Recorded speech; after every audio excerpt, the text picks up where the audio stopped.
South ఇండియాలోనే biggest sorry store మన Varahi silks మన విజయవాడ ఎంజీ రోడ్ లో ప్రారంభం. మధురి వర్షం తగ్గిందా?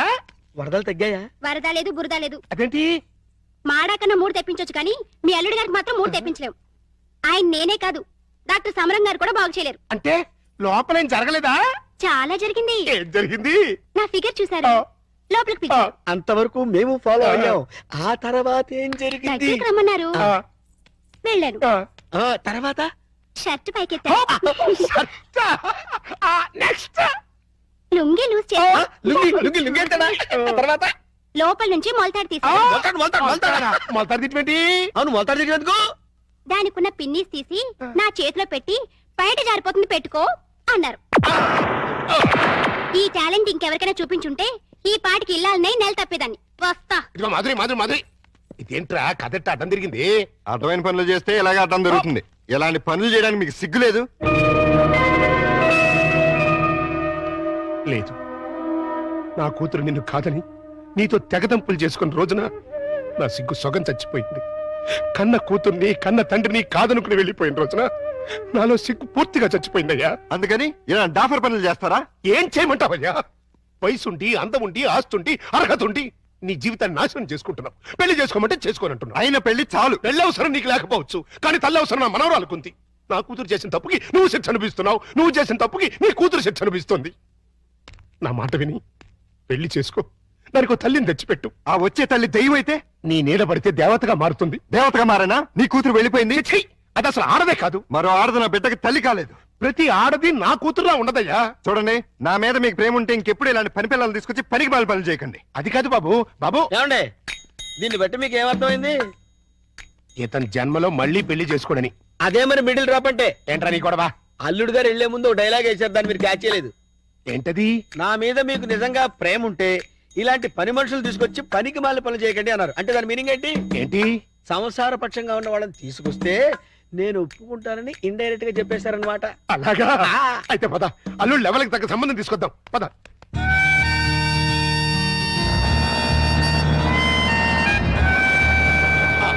రండి, మీకోసం వెయిటింగ్. Hi uncle. హాయ్. మన బాబా? కాదు, మా బాబు. అదే అదే. మీ వారు రాలేదా? ఆయన ఇక్కడ ఉండరు, దుబాయ్ లో ఉంటారు. అంటే మీరు ఒక్కరే ఉంటారనమాట. Very good. మా బాబు బబ్లు కూడా ఉంటాడు. మీకేమైనా హెల్ప్ కావాలంటే చెప్పండి, చిటికలో చేసేస్తా. అంత అవసరం నాకు రాదులేండి. సామాన్లు దించండి. అలాగే దించేస్తాం. మిమ్మల్ని కాదు, వాళ్ళని. అబ్బో, అంకల్ మీకు క్రికెట్ వచ్చా? వచ్చా? అజారుద్దీన్ కి సచిన్ టెండూల్కర్ కి కోచింగ్ ఇచ్చిందే మనం. చా అయితే కోవరేసుకోమా. చచ్చాం అనవసరంగా కమిటీ అని. Come on uncle, come on.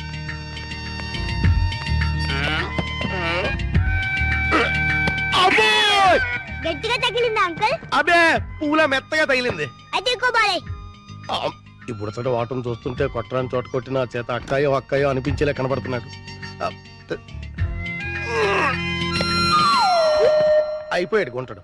ఏ పిల్ల ఆ బాల్ ఏంటి? ఇలా రా ఇస్తా. ఇవ్వు. అమ్మా!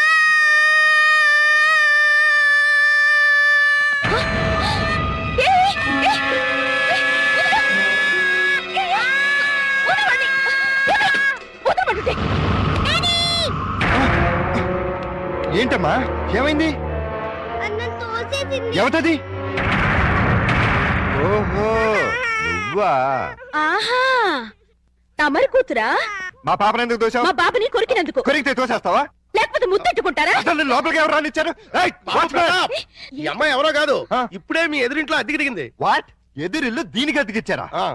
నా పర్మిషన్ లేకుండా నాకు చెప్పకుండా దీనికి ఎందుకు ఇచ్చారు? ఇదిగో, దానికి దీనికి అంటే మర్యాద దక్కదు. అయినా ఆయన ఇల్లు అద్దెకించుకోవడానికి నీ బోర్డు పర్మిషన్ ఎవరికి కావాలి? మరే అసలు నువ్వు ఇక్కడున్నావని తెలుసుంటే చచ్చిన ఇక్కడికి వచ్చేదాన్ని కాదు. ఇప్పుడు తెలిసిందిగా, వెళ్ళా. నువ్వెళ్ళమంటే నేనెందుకు వెళ్తాను? అయితే ఇక్కడే ఉంటానంటావు. Yes. అయితే జాగ్రత్తగా విను. ఇక మీదట నువ్వు గాని మీ అబ్బాయి గాని నా జోలికి నా పాప జోలికి వచ్చారంటే బ్రతుకు వంకాయ అయిపోతుంది. నాది కూడా సేమ్ డైలాగ్. ఇదిగో, ఇలా పట్టుకుని ఇలా ఇలా ఆడాలి. ఏదాడు? ఏయ్ పప్పి, బుద్ధి లేకుండా సిగ్గులేని వాళ్ళతో ఆటలేంటి? సిగ్గులేని వాళ్ళు మేం కాదు, మీరు. పావే రాక్షసి. పోరా రాక్షస. ఛీ! రావే పప్పి. రా బబ్లు. మమ్మీ, ఆ? డాడీ. పా, పా. నువ్వు రావే. హలో ఇల్లు మారిపోతున్నారు. ఓ అయ్యో అయ్యో దానింటికి నేను పెట్టి, ఇదొక ఎర్ర బ్యాటు. ఆ! అయ్యో బంగారం లాంటి గిన్నె ఎలా తంతున్నాడు చూడు స్టూపిడ్. ఈ క్యారెక్టర్స్ చూస్తుంటే ఏదో ఫ్లాష్ బ్యాక్ స్టోరీ ఉన్నట్టు అనిపిస్తుంది. చూద్దాం. అల్లుడు గారు వచ్చేసారు. మ్యాటర్ లీకేజ్ అవ్వకుండా లోపలికి తీసుకు. అలాగే. ఏంటి అర్జెంట్ గా రమ్మని ఫోన్ చేసావు? ఏమైంది? చాలా ఘోరం జరిగిపోయింది బాబు, లోపల రా చెప్తాను. నమస్కారం, కూర్చోండి. వీరే మా అల్లుడు. ఇప్పటి వరకు ఆయన కల్లుడు, ఇక్కడి నుంచి మీ కల్లుడు. ఆ అమ్మాయిని తీసుకురండి. అలాగే. అమ్మాయి ఏంటి, అల్లుడు ఏంటి? నన్ను క్షమించలుడు, పెళ్లి చూపులంటే రావని ఫోన్లో అబద్ధం చెప్పి రప్పించాను. పెళ్లి చూపులా? నీకెన్నిసార్లు చెప్పదు? వద్దు, తిట్టద్దు. మీకంతగా తిట్టాలనుకుంటే సెపరేట్ గా ప్రోగ్రామ్ పెట్టి తిరుగుతుంది. రామ్మా, ఇదేనండి మా అమ్మాయి. కూర్చాలుడు. అమ్మాయికి వంట వరపు బాగా వచ్చు, చదువుకున్న పిల్ల, బుద్ధిమంతురాలు. అన్నిటికీ మించి మన పాపని తన పాపలా చూసుకుంటుంది. మిగిలిన విషయాలని మేము మాట్లాడేసుకున్నాం. నువ్వు అంటే ముహూర్తం పెట్టిచ్చేస్తా. నీ పేరేంటి? శారద, నీ వయసు ఎంత? 16 సంవత్సరాలు. 16 ఏళ్ల వయసులో శ్రీదేవి టైప్ అన్నమాట. నార్మే. నా వయసు 32 సంవత్సరాలు. నీకంటే 16 ఏళ్ల పెద్దవాణ్ణి. మనిషి సగటు జీవితం 60 ఏళ్ళైతే నీకు 44 వచ్చేసరికి నేను చచ్చిపోతాను. ఆ తర్వాత నువ్వు 16 ఏళ్ళు విడోగా బ్రతకాలి. నాకు పెళ్లి కొత్త కాదు, పెళ్ళాం కొత్త కాదు, శోభనం కొత్త కాదు. పైగా 5 ఏళ్ల కూతురుంది. ఇప్పుడు చెప్పు, నన్ను చేసుకోవడం నీకు ఇష్టమా? దాని ఇష్టమే ఉంది బాబు, మేము ఒప్పుకున్నాగా. నా కట్నం ఎంత ఇద్దాం అనుకుంటున్నారు? ఆ, డబ్బు బంగారం కలిపి 5 లక్షల దాకా ముట్ట చేద్దాం బాబు. 5 లక్షల కట్నం ఇవ్వగల స్తోమత ఉంది. అమ్మాయికి చక్కటి అందం ఉంది, చదువు ఉంది, మంచి భార్య కాగలే లక్షణం ఉంది. ఇన్ని ఉండి నాలాంటి సెకండ్ హ్యాండ్ వాడికి కట్టబెడతారా? 16 ఏళ్లకి పెళ్లి చేయటం చట్టవిరుద్ధం. అందులోనూ పెళ్ళాం వదిలేసి నన్ను చేసుకోవటం లోక విరుద్ధం. చిన్నప్పటి నుంచి మీ కూతుర్ని ఎంతో ప్రేమగా చూసుంటారు. ఏది కావంటే అది ఇచ్చుంటారు. ఏ లోటు రాకుండా అపురూపంగా చూసుకుని ఉంటారు. ఇన్ని చేసినాళ్ళు ఒక్క జీవిత భాగస్వామి విషయంలోనే ఎందుకండి ఇంత దారుణమైన నిర్ణయాలు తీసుకుంటారు? కూతురంటే గుండెల మీద కుంపటని ఫీల్ అయి ఎవడో ఒకడికి ఇచ్చి కట్టబెట్టి బాధ్యతను తీర్చేసుకోవాలనుకునే మీలాంటి తల్లిదండ్రుల వల్లే పెళ్లిళ్ళు పెటాకులై జీవితాలు నాశనం అవుతుంది. అలాంటిదేం లేదల్లుడు, ఈ పెళ్లి అమ్మాయికి ఇష్టమే. ఖచ్చితంగా ఇష్టం ఉండదు. నాలాంటి పెళ్ళైన బిడ్డ తండ్రిని ఏ కళ్ళు పిల్ల కోరుకోదు. ఆడదానికి కూడా ఒక మనసు ఉంటుంది, ఆశ ఉంటుంది, ఆశయం ఉంటుంది. అది అర్థం చేసుకోకుండా భయపెట్టో బలవంతం పెట్టో పెళ్లి చేస్తే నీ కూతురులానే ఈ కూతురు తయారవుతుంది. మీరు నిజంగా అమ్మాయికి కన్న తండ్రి అయితే బాగా ఆలోచించి తనకు నచ్చిన సంబంధం చేయండి. చేత కాకపోతే చెప్పండి, నేను చేస్తాను.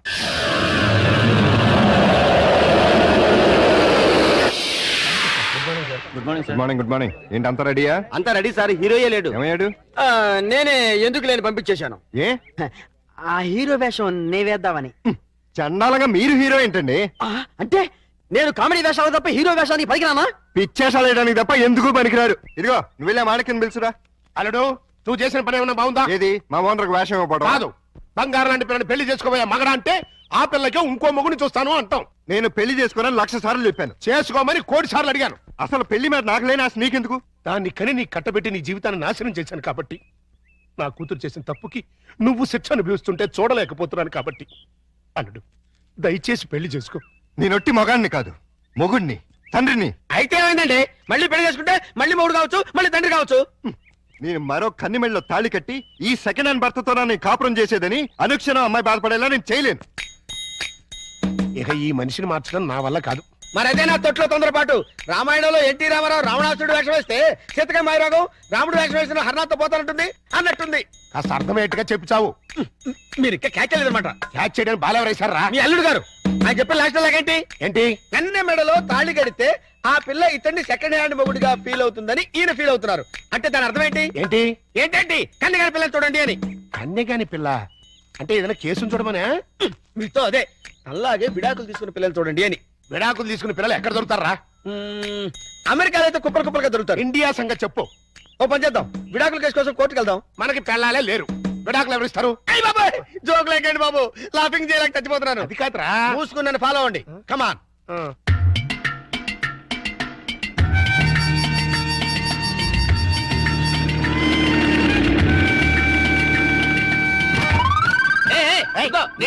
ఆ కారు మావాడదే, నేను పట్టుకెళ్ళిస్తాను. నా బంగారు డిక్కి ఇంకా గేర్ బాక్స్ ఇంజిన్ పడిపోతే ఎంచక్క ఇంజనీర్ లేకుండా కారు తయారు చేసుకోవచ్చు. డాడీ డాడీ ఒకసారి కారాపు. ఏంటమ్మా ఏమైంది? ఏమైనా పడిపోయిందా? అది చూడు. పాపం రక్షాంటి స్కూటరు ట్రబుల్ ఇచ్చినట్టుంది డాడీ. వాళ్ళందరికీ ట్రబుల్ ఇస్తుంటారుగా, అందుకే ట్రబుల్ ఇచ్చుంటుంది. మనం హెల్ప్ చేద్దాం డాడీ. ఏమైంది స్కూటర్కి? బోర్ కొడితే ఆగి చూస్తుంది. జోకు లేకు, ఈ బండికి రిపేర్ అయింది రాక్షస్ అంకుల్, దీంతో చస్తున్నాం. సరేగాని లిఫ్ట్ ఇస్తారండి. మీ లిఫ్ట్లు మెట్లు మాకే అక్కర్లేదు. నేను లిఫ్ట్ ఇస్తానంది నీ పుచ్చంకాయ మొహం చూసి కాదు, మా బబ్లు మొహం చూసి. Thanks uncle. స్కూల్కి లేట్ అయితే వాడిని పనిష్ చేస్తారు. అవును మమ్మీ, దా ఈ అంకుల్ కాళ్ళు వెళ్ళిపోతాం. రారా. రాక్షస్ ఆంటీ. బాబు స్కూటర్ కాస్త చూస్తుండు.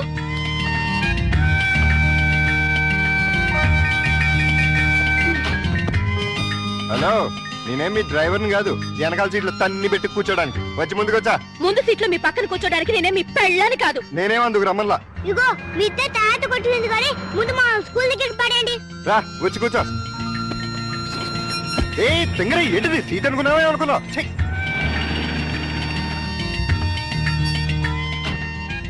By aunty. Bye bye. Bye daddy. Bye పప్పి. Bye mummy. Bye uncle. Thanks uncle. It's okay Bablu. ఏయ్ ఊపిన చాలే, కారు ఎక్కు. నిన్ను ఊహలో పడేసి నేను ఆహాకపోతాను. నీ డబ్బా కారు లిఫ్ట్ చాలే, మేము ఆటోలో వెళ్తాం. ఆ చిన్న పిల్లలకున్న కామన్ సెన్స్ కూడా లేదు, కనీసం థ్యాంక్స్ అన్నా చెప్పకుండా పోతున్నావు. అడిగినప్పుడు లిఫ్ట్ ఇస్తే థ్యాంక్స్ చెప్తారు గానీ పీడించి లిఫ్ట్ ఇస్తే థ్యాంక్స్ చెప్పరు. చెప్పా. చెప్పా. సక్సెస్, నేనే గెలిచాను.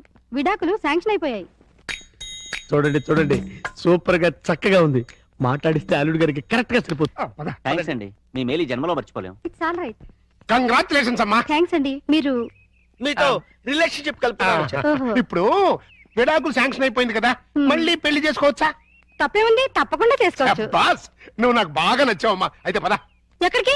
నీలాంటి సెకండ్ హ్యాండ్ కోసమే మా అల్లుడు గారు వెయిట్ చేస్తున్నారు. నువ్వు ఒకసారి వచ్చి చూసి ఊ అంటే మీ ఇద్దరికి పెళ్లి చేసేసి హనీమూన్ పంపించేస్తా. నాకు పెళ్లి చేసి హనీమూన్ పంపిస్తారా? ఆ. ఏమండి ఒకసారి రండి. ఏంటి జెన్సీ? ఈయనెవరు? నా భర్త. ఓహో, ఈయనకేనా నువ్వు విడాకులు ఇచ్చింది? గ్లాడ్ టు మీట్ యు అయ్యా. మీరు మీ ఆవిడ్ని మా అల్లుడికి ఇచ్చి పెళ్లి చేద్దామని వచ్చాం. ఫ్లాష్ బ్యాక్ మర్చిపోయి మీరు కూడా వచ్చి 4 అక్షంతలు వేసి దీవించండి. నేను బతికుండగా నా పిల్లని పెళ్లి చేస్తారా? బాతికుంటే మాత్రం ఏంటయ్యా, విడాకులు ఇచ్చేసావు కదా. నేను విడాకులు ఏమిటి వెంట్రా విధవా? విడాకులు శాంక్షన్ అయినని ఆవిడే కదా అంది. నేను లాయర్ని. నా క్లయింట్కి విడాకులు ఇప్పించాను, ఆ విషయమే చెబుతున్నాను. అలాగా? మీరే ఇంకా విడాకులు తీసుకుని ఫస్ట్ టైప్ అనుకుని అప్పో ఏంటా కొట్టావు? నా పిల్లని పట్టుకుని ప్రశ్న. అయితే నీ పెళ్ళం ఫస్ట్ టైప్ కదా? ఏంట్రా, నేను ఫ్రెష్ గా కాకుండా వాడేసిన బ్రష్ లా కనపడుతున్నానా నీకు? రాస్కెల్.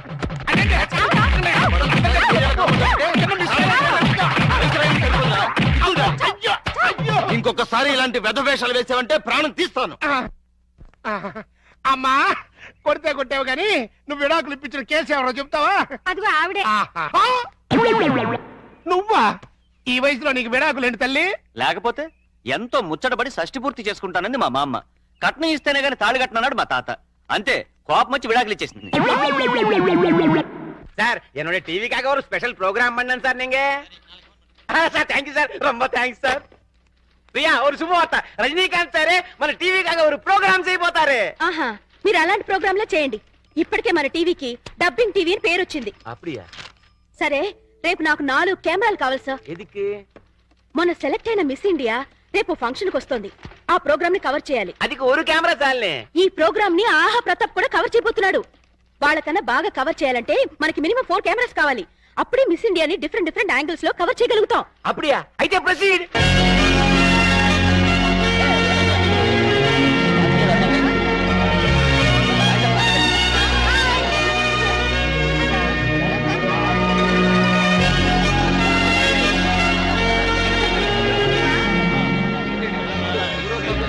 హలో, బాగా కవర్ చేస్తున్నావా? ఒక్క కెమెరాతో కాదు, 4 కెమెరాలతో కవర్ చేస్తున్నాను. ఎడిటింగ్ అది చేసి రేపు ఈవినింగ్ టెలికాస్ట్ చేస్తావా? ఏ మీరు ఎల్లు. నమస్కారం బాబురెడ్డి గారు.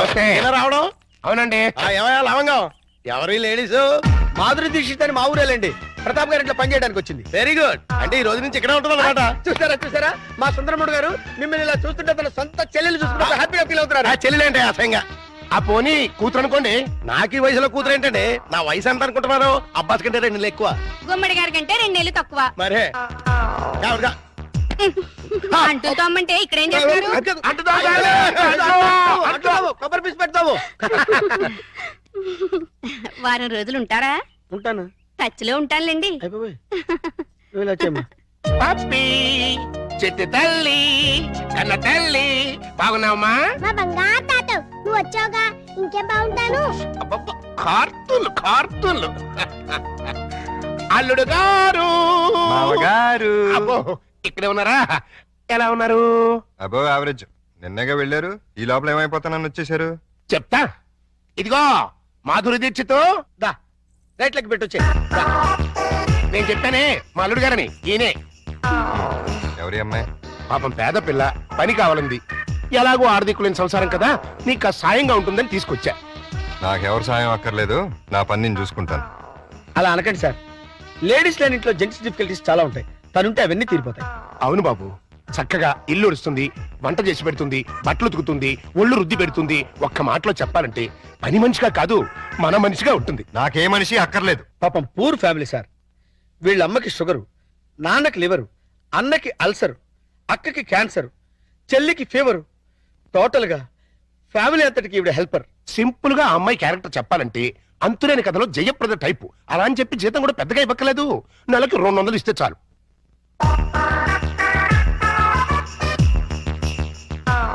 ఇదిగో తీసుకెళ్ళి.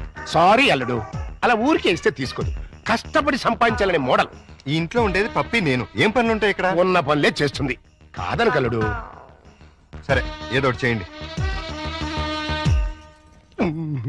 అమ్మయ్యా, అల్లుడు ఒప్పేసుకున్నారా? ఇదిగో గోల్డెన్ ఛాన్స్. ఒళ్ళు దగ్గర పెట్టుకుని పంచి పైకి వస్తాం. నా టాలెంట్ మొత్తం చూపిస్తాగా. ఏం చూపిస్తావో ఏం చేస్తావో మాకు అనవసరం. నెల తిరిగేసరికి నా అల్లుడికి భార్య, మనవరాలకి తల్లివి అవ్వాలి. అమ్మా ప్రియా, కంగ్రాచులేషన్స్ మా. నువ్వు నాగార్జున మీద ఎత్తిన ప్రోగ్రామ్ సూపర్ హిట్. ఉత్తరాలంతా కట్టలుగా వచ్చుంటాయి. Thank you sir. అమ్మా వారానికి 2 ప్రోగ్రామ్ ఇంత మాదిరిందా మన టీవీ? ఓహోరుండు అంత ఆహా టీవీ అంత పావి అడయారిపోయి అడుక్కుని మా తింటాడు. నా అంబిషన్ కూడా అదే సార్. వచ్చే ఆదివారం కోసం ఓ సెన్సేషనల్ ప్రోగ్రామ్ ప్లాన్ చేశాను. ఎన్నమ్మాదే? తమిళనాడు, కర్ణాటకల్ని గజగజలాడిస్తున్న స్మగ్లర్ వీరప్పన్ని షూట్ చేయడం. వీరప్పన్ని షూట్ చేయడానికి మన దగ్గర గన్స్ అంతా లేదా? షూట్ చేయడం అంటే గన్స్ తో కాదు, కెమెరాతో. అదెప్పుడు మా ముడియం? వీరప్పన్ కూర జంతువు మారి అడవుల్లో అంతా ఉంటాడే. ఆ అడవుల్లో ఉన్న వీరప్పన్ని ట్యాంక్ బండ్ మీద నిలబెడతాను. వీరప్పన్ అంటే శాంతాభవన్లో ఊతప్ప మిల్లే. వాడి గురించి నీకు తెలియదు? నాకు బాగా తెలుసు సార్. నేను పనిచేసేది అతని దగ్గరే. నువ్వు వాడి ఇన్ఫార్మర్? ఇన్ఫార్మరు కాదు, ట్రాన్స్ఫార్మరు కాదు. ఆ వీరప్పన్ ఎవరో కాదు సార్, మీరే. అవును సార్, మిమ్మల్ని అందరూ ఆఫీసులో వీరప్పన్ అని పిలుస్తారు. మీకు కాస్త కటింగ్ చేసి మీసం పెట్టి చేతిలో గన్నెట్టి ట్యాంక్ బండ్ మీద వదిలేస్తే ఏ పోలీసులో ఎన్కౌంటర్ చేసి పూడుస్తుడు. పోలీసులకి రావద్దని ముందే ఇన్ఫార్మ్ చేద్దాం. రేపు మిమ్మల్ని చూసి జనం భయపడిపోతారు, షాక్ అయిపోతారు. ఆ రియాక్షన్స్ అన్ని నేను చాట్ నుండి షూట్ చేస్తాను. దాంతో మన టీవీ బీబీసీ కన్నా పాపులర్ అయిపోతుంది. అమ్మా తాయే వేండమ్మా, ఇట్టటి రిస్కీ ప్రోగ్రామ్ అంటే నాకు భయం. మీకేం భయం లేదు సార్? ఉందంటే లేదంటే ఏంటి? అయితే మీ టీవీ స్టేషన్ మూసేసి ఏ రేడియో స్టేషన్ కు అమ్మేస్తారు. అది కాదమ్మా. నేను చెప్పినట్టు చేయండి, లేకపోతే సరే ఏం చెయ్యాలా సొల్లు. ట్యాంక్ బండ్ పక్కనున్న ఓ హోటల్ దగ్గరికి మీ టాటా సియారా వచ్చి ఆగుతుంది.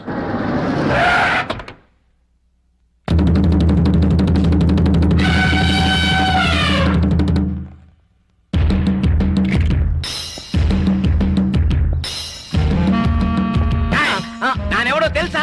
తెలీదు సార్. ఏంది బే, సైట్ ఉన్నదా? నా పనిలో 200 గజాలు ఉంది సార్. అబే చూపు, ఆ సైట్ కాదు బే, చూపు సైట్. అసలు చూపేలే. సైట్ ఎక్కడ ఉంటుంది సార్? నేను పుట్టుగుడ్డు. అరే చెయ్యి.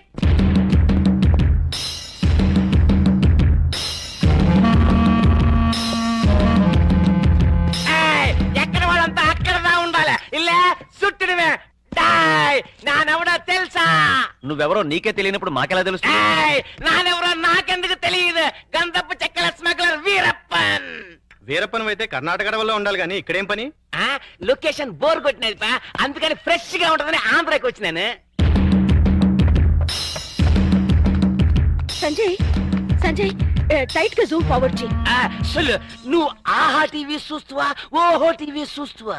ఆహా టీవీ చూస్తాను. నా ముడియాదే మీరంతా ఓహో టీవీదా చూడవాలా? ఏ అదేమన్నా నీ బామ్మర్దా? వీరప్పన్ తోటే కామెడీ చేస్తువా? ఓహో వీరప్పనంటే నువ్వేనా? ఆమాండా ఏం నీకట్లా కనిపిస్తులేదా? కొట్టొచ్చినట్టు కనిపిస్తున్నావు. డియర్ ఫ్రెండ్స్, ఇతనే 100% ఏనుగు దంతాలు పీకే డెంటిస్ట్ వీరప్పన్. మొన్నే నేను నక్కిరణ్ గోపాల్ వెళ్ళి కలిసి వచ్చాం కాదు వీరప్పన్? ఆమా ఆమా ఆమా. ఇప్పుడే నీ గురించి అసెంబ్లీలో డిస్కషన్ వచ్చింది. ఏమనిపా ఎంపీ సీట్ ఇస్తుమనే? నిన్ను పట్టించినా కొట్టించినా చంపిచ్చినా 25 లక్షల బహుమానం ఇస్తామని గవర్నమెంట్ వారు ప్రకటించారు. బాగా వినండి, ఈ బాడీ చాలా వాల్యుబుల్ది. చేతికి 5 లక్షలు, కాలుకు 10 లక్షలు, తలకాయ అయితే 25 లక్షలు, టోటల్ బాడీ అయితే 40 లక్షలు ఇస్తామని ఆల్రెడీ కర్ణాటక, తమిళనాడు గవర్నమెంట్లు అనౌన్స్ చేశాయి. చూసుకోండి, అదృష్టాన్ని తేల్చుకోండి. ఎవరికి దొరికిన పార్టీ వాళ్ళు పీక్కోండి, లక్షాధికారులు కండి.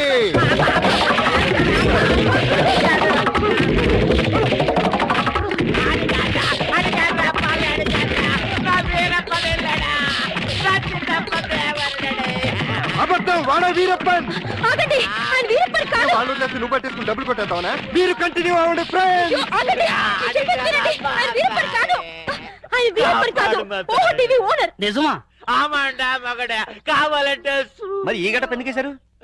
వీరప్పల్లా యాక్ట్ చేసి మిమ్మల్ని అంతా భయపెట్టి ఒక ప్రోగ్రామ్ చేసి క్యాష్ చేసుకుందాం అనుకున్నావా? నీ టీవీని పాపులర్ చేయడానికి ఇంత నీచానికి దిగజారుతావా? నిజంగా నువ్వే వీరప్పనైనా ఎవడైనా నమ్మి హార్ట్ అటాక్ చచ్చుంటే ఏం జరిగేది? చెప్పండి ప్రజలారా. ప్రాణాలతో చెలగాటు వాడే ఇలాంటి టీవీ వాళ్ళని ఏం చెయ్యాలి? ఈ ఓహో టీవీని బ్యాన్ చేసి వీడిని శాశ్వతంగా మూయించేయాలి. కావాలంటే నీ కాలు పెడతా. కుదరదు, నిన్ను కోర్టుకు లాగి బోనెక్కించాల్సిందే. అతను వదిలేండి, ఇంకోసారి ఇలా చేయరండి, ఇంకోసారి ఇలా చేయరు. సరే పండి. అన్నట్టు మర్చిపోయాను, ఇప్పుడు ఇక్కడ జరిగిన తతంగం అంతా మా కెమెరాల్లో బంధిస్తాం. రేపు ఆదివారం 6ంటికి మా ఆహా టీవీలో ప్రోగ్రాం చూడండి, ఆనందించండి. మీరు రండి. పోచే పోచే నా బరువే పోచే. అమ్మా మాధురి దీక్షిత్, నేను చెప్పింది ఏంటి, నువ్వు చేస్తున్నట్టు? నేనేం చేశాను? అసలు ఈ ఇంట్లో నువ్వెవరివి? పని మనిషిని. పని మనిషివే కాదు, మా అల్లుడికి పనికొచ్చే మనిషివి.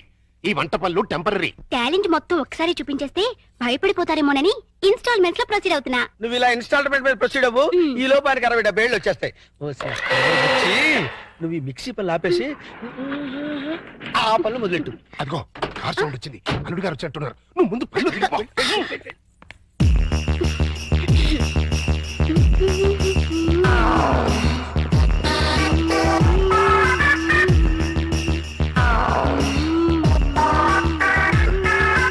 లొక్కు పడింది, గుట్టకు కూడా పడింది.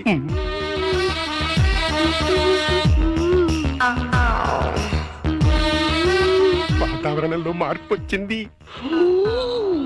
పెనుగాళ్ళు కూడా వేస్తున్నాయి. వాయుగుండం ఏర్పడింది, తుఫాను చెలరేగింది.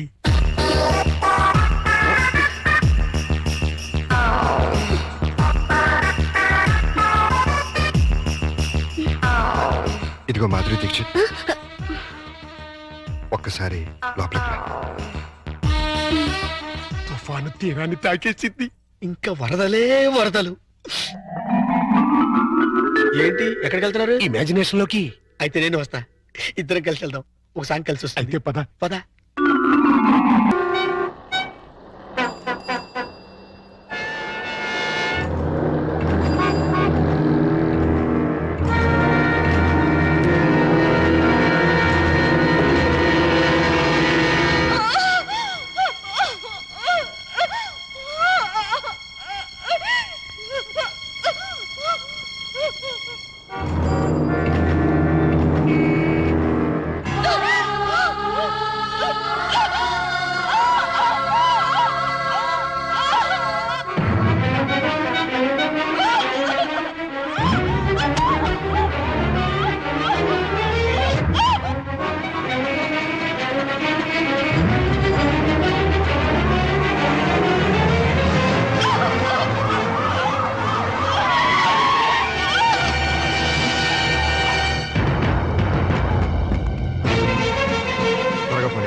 నేనే ప్రతాప్. రండి పిలుస్తున్నారు.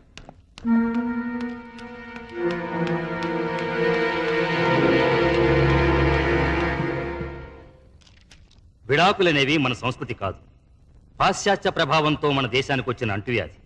హిందూ సాంప్రదాయం ప్రకారం నాతి చరామి అని అగ్నిసాక్షిగా భార్యాభర్తలైన దంపతులు మళ్లీ అగ్నిలో కలిసే వరకు కలిసి కాపురం చేయాలన్నదే మన సిద్ధాంతం. అందుకు విరుద్ధంగా మీ భార్యాభర్తలిద్దరూ విడాకులు కోరుకున్నారు. మంజూరు చేయడానికి కోర్టుకు ఎటువంటి అభ్యంతరం లేదు. కానీ మనసు మార్చుకుని మీరు మీ దాంపత్య జీవితాన్ని కొనసాగిస్తే సంవత్సరం కూడా నిండిన ఆ పసిపాపకి న్యాయం జరుగుతుందని పెద్దవాడిగా నా ఆశ. ఈ పసిబిడ్డకి న్యాయం జరగాలనే సార్ నేను విడాకులు కోరుకునేది. ఆవేశపడకుండా మరోసారి ఆలోచించు. నువ్వు దూరం చేసుకోవాలనుకుంటున్నది నీ భార్యని కాదు, ఆ బిడ్డకి తల్లిని. ఆవిడ నాకు భార్య మాత్రమే అయితే భరించేవాడిని. కానీ ఈ బిడ్డకి తల్లి అయింది కాబట్టే దూరం చేయమంటున్నాను. దయచేసి విడాకులు ఇప్పించండి.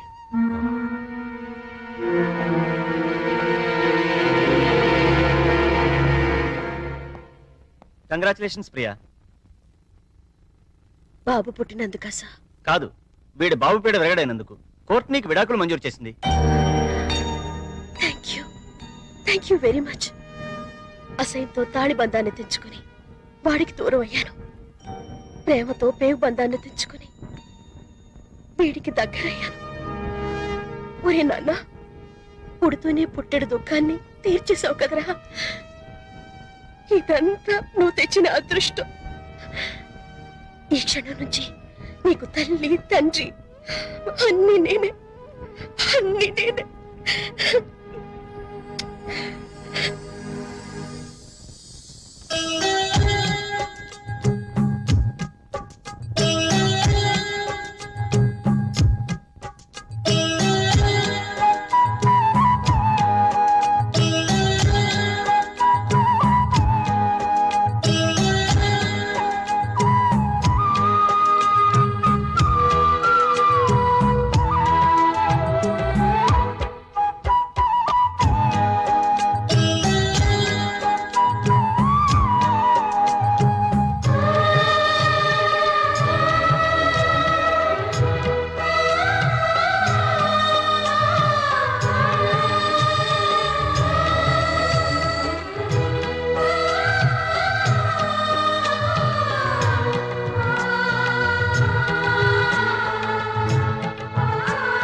అమ్మో, 5 అయిపోయింది.